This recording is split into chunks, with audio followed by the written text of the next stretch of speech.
कौशल गोत्र में कौन कौन सी उपजातियां आती हैं?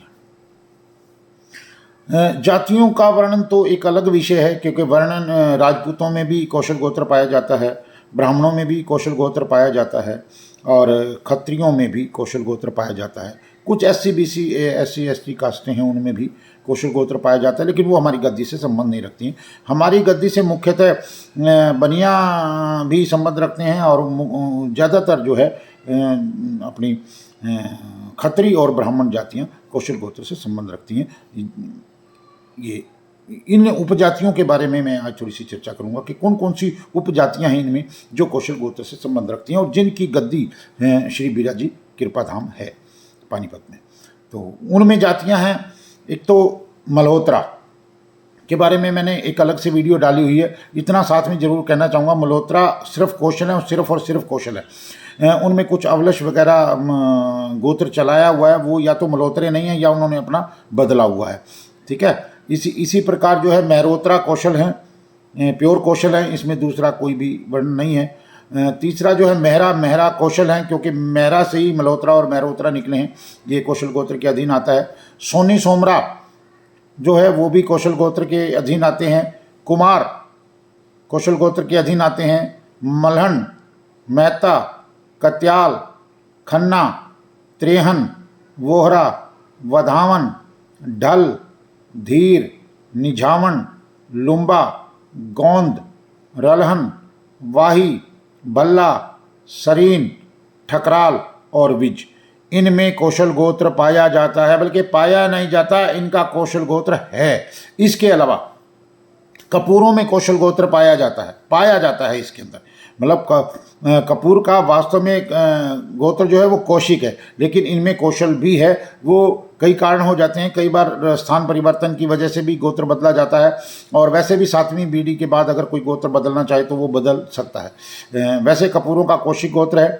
इसी प्रकार खन्ना में कौशल गोत्र भी पाया जाता है, और खन्ना के अंदर कौशिक भी है, कश्यप भी है, और कोत्स गोत्र भी प्रचलित है। इसी प्रकार जो है आपका सहगल के अंदर जो है अवलश और कश्यप गोत्र है, जबकि सहगल का कौशल गोत्र भी है। मुख्यतः सहगल थे कौशल गोत्रीय, लेकिन जो है वो बाद में कश्यप और अवलश लिखने लगे। इसी प्रकार भल्ला में कौशल भी हैं और वत्स भी हैं। वत्स ज़्यादा प्रचलित है, लेकिन कौशल गोत्र भी भल्ला में पाया जाता है, इस बात का आप ध्यान रखें।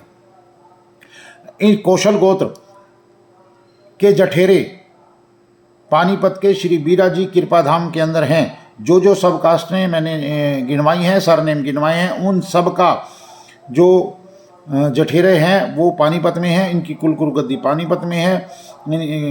कुल देवता और कुल देवी का मंदिर पानीपत में। इन सब की कुल देवी शिवाय माता है।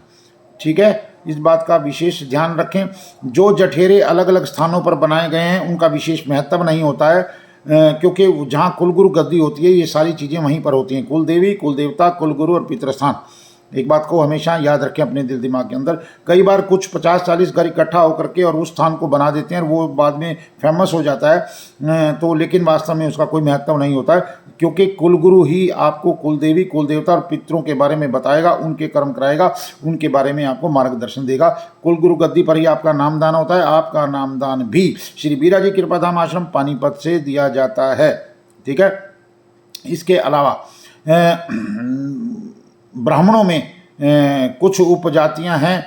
वैसे तो बहुत ज़्यादा उपजातियां हैं जिनका कौशल गोत्र है, लेकिन मुख्यतः जो अधिक प्रचलन में है मैं उनके नाम ले रहा हूँ। झांझी ब्राह्मण जो हैं कौशल गोत्र के हैं। सांवल, सहजपाल, संगर, लबशे, लखनपाल, पंजवाणी, तेंजानी, मलहंस, रैख, बाली और भी कुछ मोहयाल ब्राह्मणों में कास्टें हैं जो अपनी कौशल गोत्र से संबंध रखती हैं। मोहाल ब्राह्मणों में कौशल गोत्र बहुत ज़्यादा पाया जाता है, तो वो भी इस गद्दी से संबंध रखते हैं, क्योंकि कौशल गोत्र की एकमात्र कुल गद्दी श्री पानीपत में है, श्री बीराजी कृपाधाम आश्रम के अंदर, जो भावना चौक पर स्थित है। भावना चौक पर भावना हॉस्पिटल है, उसके बिल्कुल सामने वाली गली में ये आश्रम पड़ता है। यहीं पे कुलदेवी, कुलदेवता, कुलगुरु और पितरों का देवस्थान है।